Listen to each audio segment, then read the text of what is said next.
Hello बच्चों, let's see the question and the question is a solution of urea जिसका molar mass हमारे पास 56 gram पर mole given है boils at 100.18 degree Celsius at atmospheric pressure. मतलब atmospheric pressure कितने में बॉयल हो रहा है, इसका सॉल्यूशन ऑफ यूरिया का।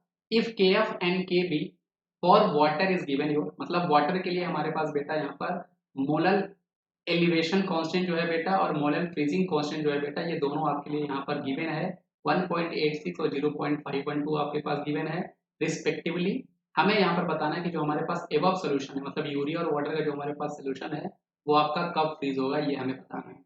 अब क्वेश्चन में यहाँ पर हमारे पास बेटा ऑप्शन दिए हैं। ए है हमारे पास 0.654 डिग्री सेल्सियस, बी है हमारे पास -0.654 डिग्री सेल्सियस, सी हमारे पास है 6.54, डी है हमारे पास -6.54। तो इस तरह के क्वेश्चन को बेटा बहुत ही आराम से किया करो। यहाँ पे गलती होने की चांसेस आपके सिंबल्स में हुआ करते हैं, तो आपको वो ध्यान देना होता है। अब इस क्वेश्चन को हम सॉल्व करते हैं बेटा।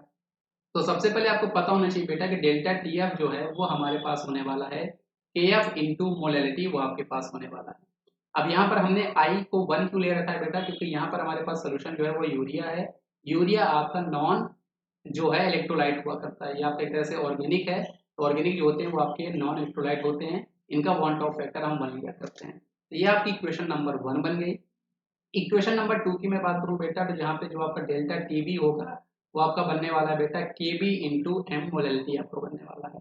इन दोनों ही केस में बेटा हमारे पास जो सोल्यूशन ऑफ यूरिया है उसमें हमने कोई चेंजेस नहीं किया है, इसलिए इनकी मोलैलिटी सेम होने वाली है ना। हम इक्वेशन नंबर 1 को 2 से डिवाइड करेंगे बेटा, तो आपके पास delta T F divide by delta T B is equal to यहाँ पर आपके पास के एफ और डिवाइड बाय के बी यहाँ पर आपके बनने वाला है। अब यहाँ पर बेटा जो हमने यहाँ पे सोल्यूशन बनाया हुआ है, जो आपका सोल्यूशन है यूरिया का, वो वाटर के साथ है। और हमें पता है कि जो वाटर होता है ना, उसका जो आपका बॉइलिंग पॉइंट हुआ करता है बेटा, स्टैंडर्ड केस में उसका जो बॉइलिंग पॉइंट होता है बीपी, वो आपका होता है बेटा 100 डिग्री सेल्सियस। और वहीं पर अगर मैं वाटर की बात करता हूँ, आपकी फ्रीजिंग पॉइंट जो होता है बेटा वो आपका होता है 0 डिग्री सेल्सियस। इस कॉन्सेप्ट को आपको ध्यान रखना है। तो यहाँ पर बेटा जो हम लोग डेल्टा टी एफ, पहले हम लोग यहाँ पे डेल्टा टी एफ हम निकालते हैं। डेल्टा टी बी आपका क्या हो जाएगा, देखो वाटर का बेटा हमारे पास जो बॉइलिंग पॉइंट होता है वो आपका 100 डिग्री सेल्सियस होता है, लेकिन वाटर को जब हमने यूरिया से मिक्स किया है तो सोल्यूशन का जो हमारे पास बॉइलिंग पॉइंट है बेटा वो आपका 100.18 डिग्री सेल्सियस हो चुका है। इसलिए यहाँ पर बेटा हम लोग डेल्टा टीबी निकाल लेते हैं। और डेल्टा टीबी आपका होगा क्या बेटा, ये एक्चुअल में आपका होता है T solution minus T standard आपका हुआ करता है। सोल्यूशन का हमारे पास 100.08 है बेटा, इसको हम 100 से माइनस कर देंगे तो 0.18 आपके पास आने वाला है। ये आपके पास 0.18 हो गया बेटा। के एफ यहाँ पर हमारे पास क्वेश्चन में बेटा ऑलरेडी क्वेश्चन में गिवन है ना। ये जो हमारे पास मोलर फ्रीजिंग कांस्टेंट जो आपके पास है, ये आपके पास गिवन है बेटा 1.86। के भी हमारे पास क्वेश्चन में यहाँ पर गिवन है बेटा 0.512। अब इसको जब हम लोग सॉल्व करेंगे बेटा क्रॉस मल्टीप्लाई करके, तो यहाँ पे जो आपकी डेल्टा टी एफ की वैल्यू आने वाली है बेटा, तो ये बहुत इंपॉर्टेंट है, आपको समझना है।